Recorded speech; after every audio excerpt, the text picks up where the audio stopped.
জুলাই আগস্টের গণঅভ্যুত্থানে শহীদদের আত্মত্যাগের প্রতি শ্রদ্ধা জানিয়ে নারায়ণগঞ্জ মহানগর ও সিদ্ধিরগঞ্জ থানা কৃষক দলের উদ্যোগে বৃক্ষরোপণ, মিলাদ ও দোয়া মাহফিল অনুষ্ঠিত হয়েছে।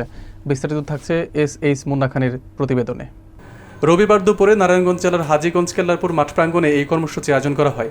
অনুষ্ঠানে সভাপতিত্ব করেন নারায়ণগঞ্জ জেলা বিএনপির যুগ্ম আহ্বায়ক মাসুকুল ইসলাম রাজীব এবং সঞ্চালনা করেন মহানগর কৃষক দলের সাধারণ সম্পাদক সাইফুদ্দিন মাহমুদ ফয়সাল।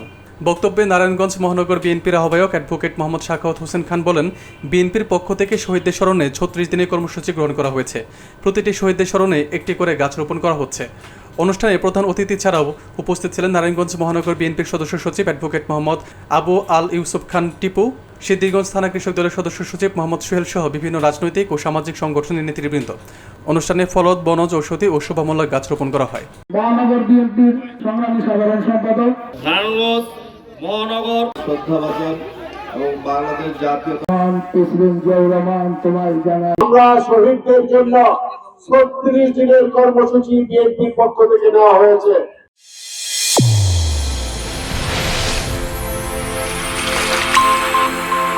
চ্যানেল A1 হৃদয়ের স্পন্দন।